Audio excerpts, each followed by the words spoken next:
Hello, welcome to Astrology TV and robshawastrology.ca. So today in this video, I'm going to be talking about the sun in astrology. And at my website, robshawastrology.ca, I go into quite a bit of detail about sun signs. Now what that means is, for example, if you're born with the sun in Leo, at my website, click on the sign of Leo, and that information is about the zodiac sign Leo, but in particular when the sun is in Leo, sometimes rising sign and other things. But people are not aware very often that everybody is made up of all 12 horoscope signs, and it's just the sun in the sign that indicates personality. The moon will indicate emotions, Mercury will indicate how you communicate, and so on. So in each of the videos specifically devoted to the planets, I hope that you're going to learn a little bit more about astrology. These videos in particular may be very good for students or those with more than just an amused or passing interest in astrology. But you know what? Hopefully you'll find them entertaining anyhow. I'm going to say from the get-go, I'm an astrologer. I'm not a video editor. So I'm just recording basically and letting it go, letting it stream. So if I make mistakes, well, I'll try to correct myself and hopefully you can follow along. So first of all, if you visit the website and you look at your sun sign, that will detail quite a bit about what you're like with your sun being located in that sign. But in this video, we're going to talk about the sun being located in the 12 houses of the zodiac because they mean different things as well. And each planet, each sign actually has a grouping that we call a quadruplicity or a triplicity, also known as elements. So the quadruplicity or modalities are cardinal signs, for example, Aries, Cancer, Libra, and Capricorn. The fixed signs, Taurus, Leo, Scorpio, and Aquarius. And the mutable signs, Gemini, Virgo, Sagittarius, and Pisces. So there are some similarities between these different groupings. Oh, I'm going to throw in now too the triplicities, better known as the elements. A lot of people do know what the element of their sign often is. So there are fire signs, which are Aries, Leo, and Sagittarius. There are earth signs, Taurus, Virgo, and Capricorn. There are water signs, Cancer, Scorpio, and Pisces. And I'm forgetting one, air signs, Gemini, Libra, and Aquarius. So basically, with these various groupings, you do get some similarities. So in this case, in talking about the sun signs, people who have their sun in a cardinal sign, Aries, Cancer, Libra, or Capricorn, they tend to be self-oriented people. Now, that doesn't necessarily mean that they're selfish, but they will put themselves first very often. Sometimes that can be self-centeredness, but the one thing about the sun in cardinal signs, they may worry about themselves first, but there usually is a lot of room to care for other people. And if you know some of these cardinal signs, well, they all can actually be very, very kind and giving and very much be the type of people that you can rely on when you need them. So cardinal signs are not necessarily selfish. The term cardinal means they come first. And Aries is the first sign of the zodiac, and it is a cardinal sign. And the other cardinal signs tend to follow some similar qualities to Aries in that they are self-oriented. Now, another grouping are the fixed signs. And the fixed signs, they are more people-oriented. They love people. They like to be around people. Cardinal signs have no trouble being alone, although they do like a social life too. But fixed signs, they tend to be often warmer. They can be sometimes very reserved. And sometimes a little conservative and very structured in the way that they are in many endeavors of their life. And the fixed signs are, as I said, Taurus, Leo, Scorpio, and Aquarius. So if you have your sun in one of those signs, yes, you're a little square sometimes. That's part of being conservative, right? But often you're very reliable people. People go to the fixed signs to lean on because they know they are there for them. They love other people. We also have mutable signs, and the mutable signs are Gemini, Virgo, Sagittarius, and Pisces. And the mutable signs, if your sun is in one of these mutable signs, you tend to be more group-oriented. You love to network. You love to have a lot of friends around. You like group activities, where cardinal signs are quite happy being alone. Mutable signs, they need to be around people. And sometimes they can get very lonely if they spend too much time alone because they naturally gravitate towards people and group-oriented activities, as I said. Interestingly as well, the mutable signs very often are sometimes called the service-oriented signs as well. So if your sun is in one of these signs, you may work in a service industry of one kind or another, or you may deal with groups in your work or schooling or career. So hopefully I gave you a good description of the different quadruplicities. Now let's look at the elements. So in the elements, we have fire signs, which are Aries, Leo, and Sagittarius. So if you have your sun in a fire sign, you are usually very energetic, outgoing, you have drive and ambition and motivation. And fire signs also have leadership qualities. They like to lead, they like to come first, not quite like the cardinal signs, but perhaps in similar fashion. And they're not necessarily always so self-oriented like cardinal signs. The fire signs, they're just driven to lead and to open new pathways and to be out there. And they often are very energetic, very fun to be around, by the way. You know, some of the people that are, a little bit more quiet and shy, they love their fire sign friends because it's them who get the other ones off their butts and out doing sports and walking through the woods or just doing anything. Another thing that fire signs like is they like speed and they like to do everything fast. Now, not just Aries, people are impatient. All the fire signs can be impatient at times, but they tend to want to get through things quickly. It's because they have so much fire and drive and ambition that they want to get on to the next thing. Now, the next element is earth sign, and those are the Taurus, the Virgo, and Capricorns. And if your sun is in one of those signs, you already know, or if you're married to one, you know, well, the earth signs, they can be so much more calm and conservative and down to earth. That term was invented for the earth signs. Sometimes the earth signs are so attached to the earth, very opposite to the fire signs, you see. They can be so attached to the earth that astrologers joke that they'll take root if they sit still too long. But if you know the earth signs, they generally are very warm, very caring. They love money. They can be a bit materialistic at times, but they just enjoy the nice things in life too. But they will share what they have as well. In particular, Capricorn, who may have difficulty showing their feelings sometimes, if they give you money or a gift, that's an expression of love. That's just how they are. Virgos sometimes are known to be a bit critical and maybe not so shy sometimes. They can be a little shy, a little neurotic, but they're more concerned, like, let's get the job done. They're a mutable sign too, so they're very service-oriented. So each of the elements, as you see, they have a individual unique quality too, because with the combination of the quadruplicity and the triplicities, each sign is unique in a way. Continuing on, we have the air signs, Gemini, Libra, and Aquarius. And air signs love to communicate. They are the talkers of the zodiac. They can talk a blue streak, especially Gemini, as you know. Libra very often likes to debate. They like to have debates and they like to learn.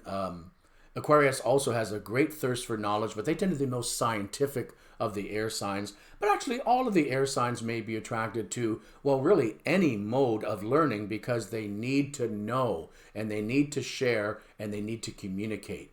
Now, Aquarius may be the quietest of the air signs because they're also a fixed sign, so they can be reserved and conservative. But of course, if you know any Aquarians, they're not all that reserved and conservative because they're ruled by the planet Uranus, though they can be the oddball of the zodiac as well at times. Lastly, we have the water signs, and those are Cancer people, people with Sun in Scorpio or Pisces. All of the water signs are, as you imagine, they are watery, they are sensitive, they are emotional. Now, Scorpio being a fixed sign may keep their emotions in. They may be more conservative like the fixed signs are, but I'll tell you, at times, Scorpio is very passionate, and it's because of their water. Cancer, ruled by the moon, is a very emotional water sign. They all are.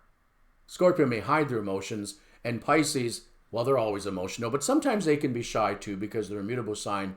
But if you see with all the water signs, feelings, emotions, and expressing them are very, very important. They need to have emotional connection with people, and they can be some of the most wonderful friends, family members, and spouses because they do care very much. Sometimes, in the case of Pisces, they care a little too much about other people and not about themselves as much. With Cancer being a cardinal signs, oh, they'll care about themselves first, but there's lots of room for other people. So hopefully I gave you a good idea of what the sun signs are like in their different elements and in their different modalities. Now let's talk about what the sun's what your sun position may be like in the houses. If you have your sun sign in the first house, oh, first of all, let me tell you this. Wherever the sun is in the zodiac, in whichever house, it tends to have a brightening influence. The sun, of course, is our major light in the sky.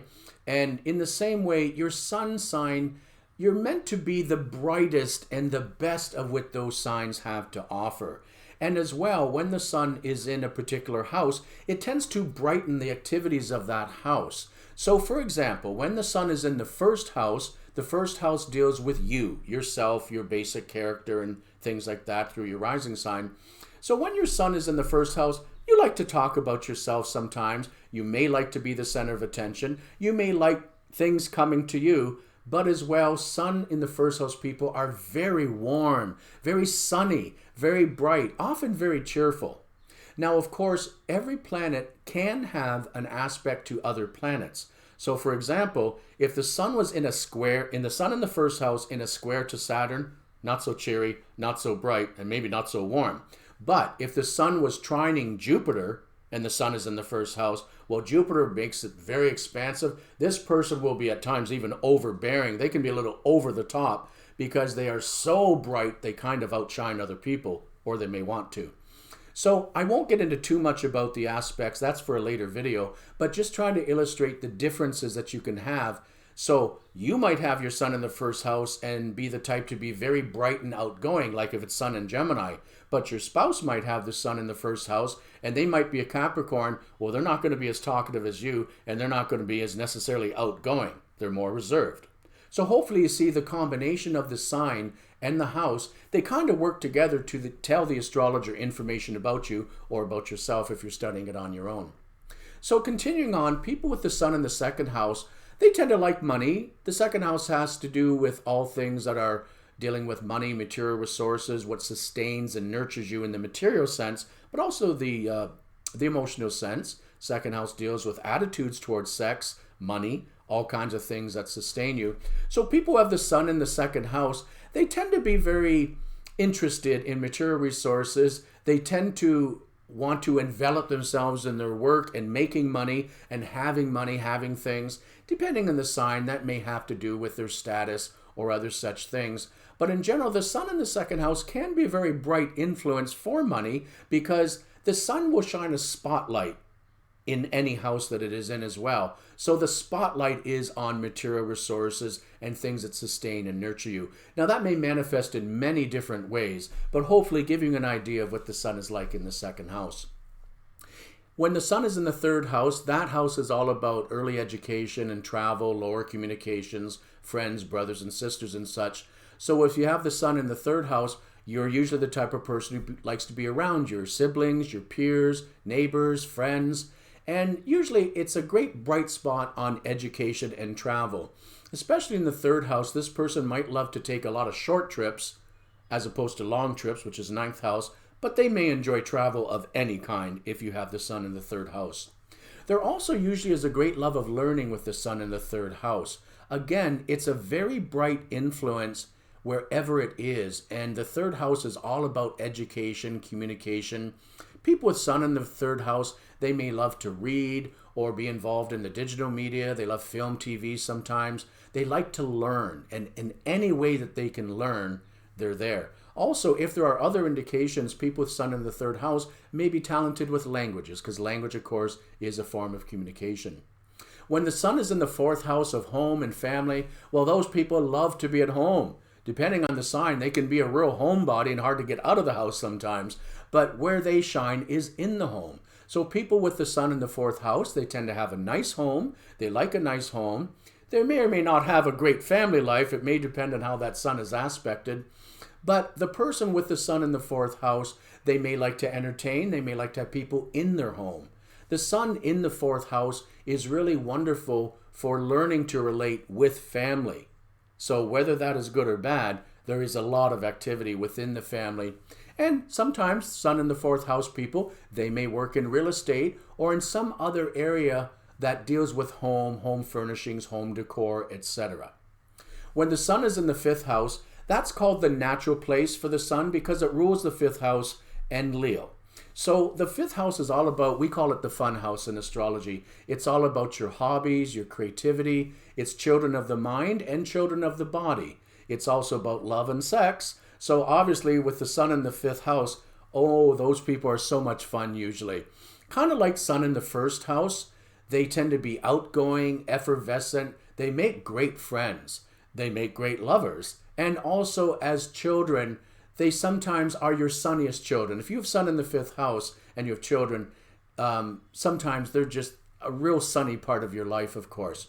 Now, again, it depends how the sun is aspected in this house, but many people may be very good at art or creativity or have great interest in it, even if they don't do it themselves.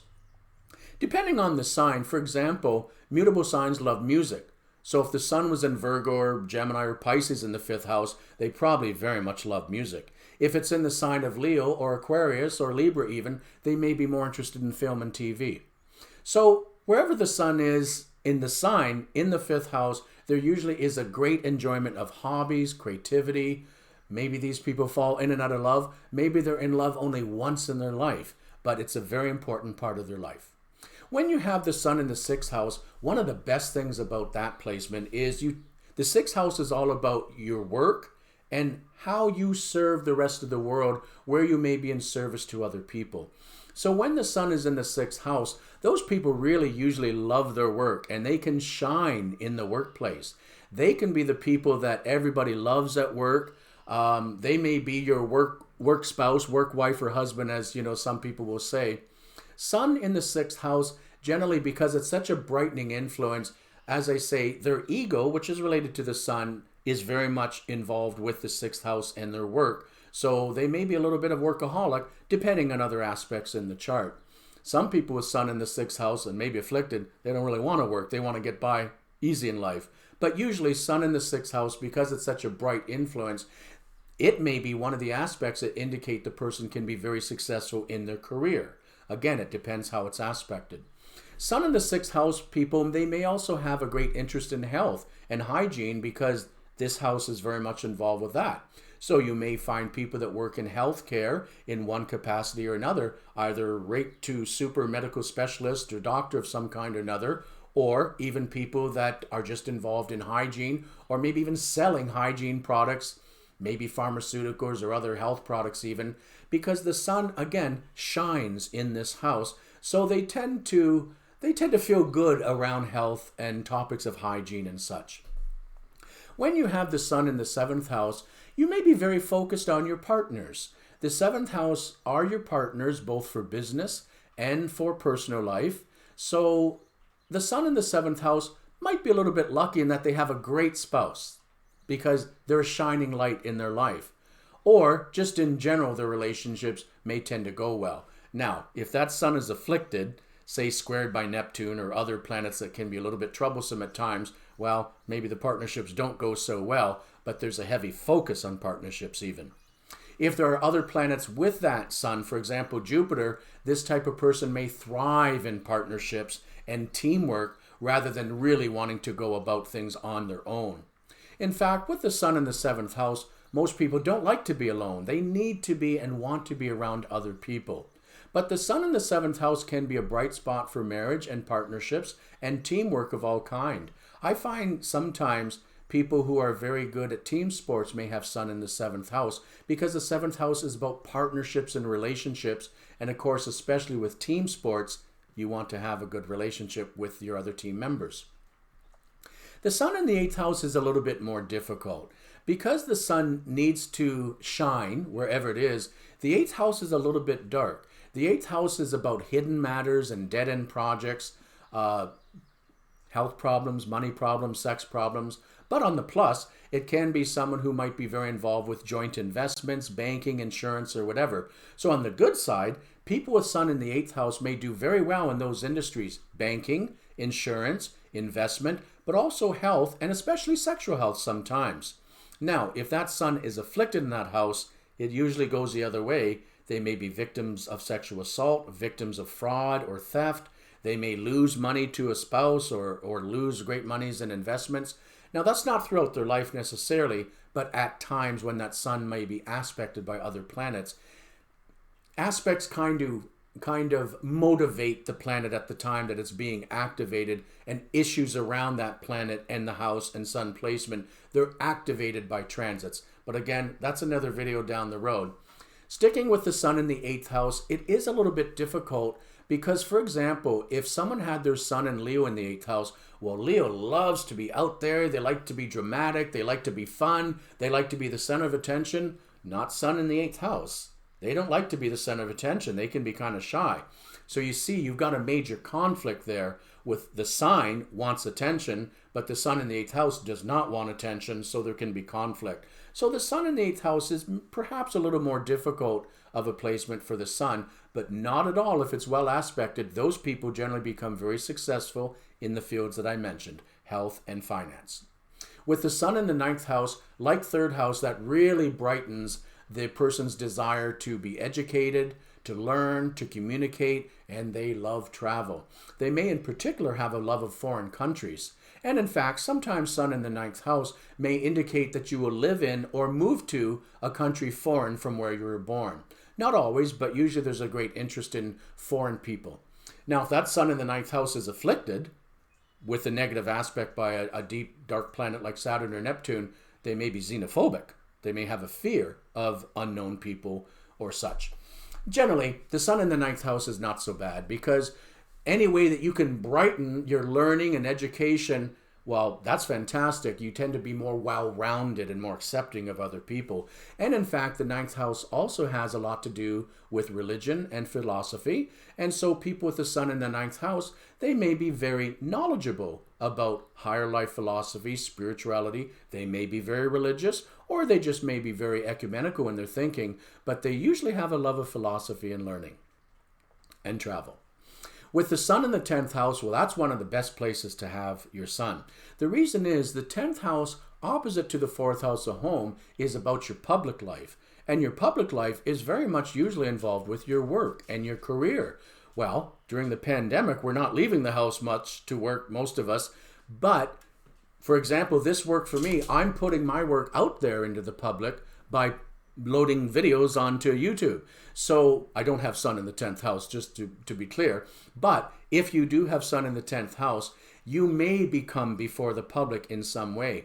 A lot of actors, entertainers, politicians, and people that are often in the public eye, they may have sun in the 10th house. And of course, depending on how it's aspected, that may be for fame or for notoriety. Some criminals also have sun in the 10th house, and they become notorious because of, well, the evil that they've done or the crimes that they may commit. But in general, the sun in the 10th house is a very good placement. In a way, it also may be someone who does like some attention, but again, if it's afflicted, they may not like any public attention at all and be shy. But there is a very great drive and energy for the career and for work with the sun in the 10th house. When the sun is in the 11th house, well, that's interesting. Those people, generally, they enjoy being out in the community. The 11th house has to do with society, community, charity. People with sun in the 11th house, they're very often charitable in nature. They like to work within the community or in social services. They may volunteer at charities, or they may work in a charitable foundation of some sort, in almost any capacity. It again very much relates to what sign the sun is in and how it may be aspected as to how much you may be involved in society or in the community. When the sun is negatively affected in the 11th house, sometimes these people have a lot of association to do with society in a different way. For example, some with the sun in the 11th house may be adopted, or they may adopt children. But generally, with the sun in the 11th house, there's much more of a social consciousness going on because the sun represents yourself and your ego, so you may be attached to things out there in the community and in society, and hopefully in a very good way.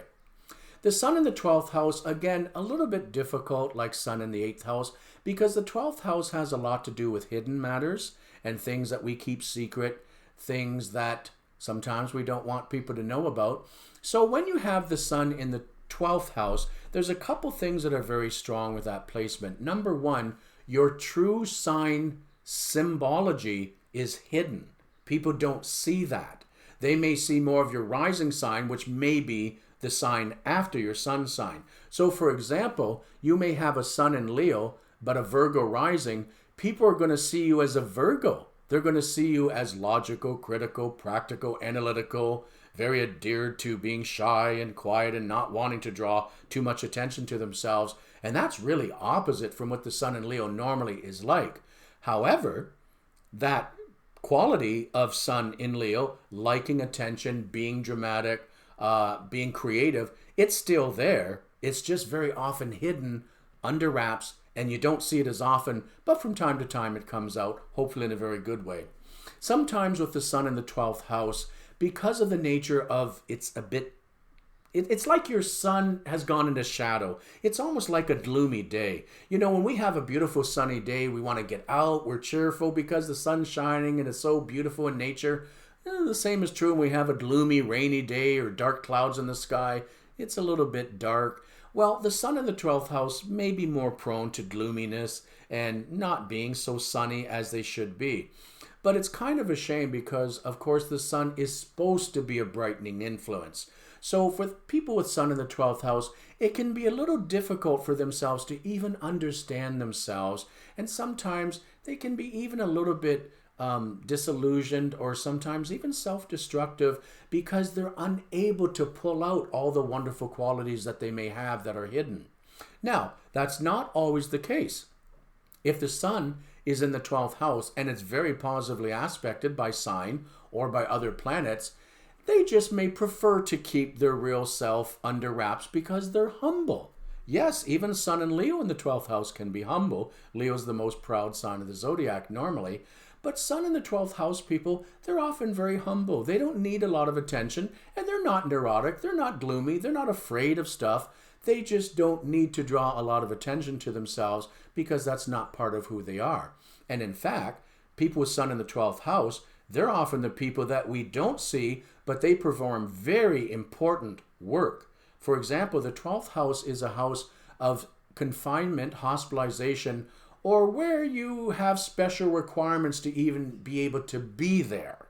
So for example, some with the Sun in the 12th house, they may work at a jail or in the prison system. They may work at a hospital. They may work at a nuclear reactor facility or any other secret government agency where you need special identification or clearance to even get into the place. So the Sun in the 12th house is not necessarily always dark or gloomy. It just may be very specific to the type of work or activities that the person may enjoy. Now, on the negative side, Sun in the 12th house, they could be criminal if it's very afflicted, and that is maybe what will end up putting them in the prison system or jail. Having said that, many people who work in law and police work also have Sun in the 12th house. So don't be quick to judge anybody if they have Sun in the 12th house. They may be a very fine person performing a very valuable and essential service for all of us. So hopefully you understand a little bit better of what the Sun is like as it goes through all the different signs of the horoscope. Of course, in your natal horoscope, in your birth chart, your Sun will usually only be in one house, and you're born with that the rest of your life. And that's why it's so important to understand where your Sun is, not only by sign, but also by house, because it will tell you a lot about what you enjoy, how you want to sort of emblazon yourself, how you want to brighten yourself and the world around you, either be there for others or not. But again, your Sun by house placement is where you shine. So hopefully you learned a lot more about the Sun with this video. And well, stay tuned. We're going to be talking about the Moon and all the other planets in upcoming videos as well. Thanks for joining me.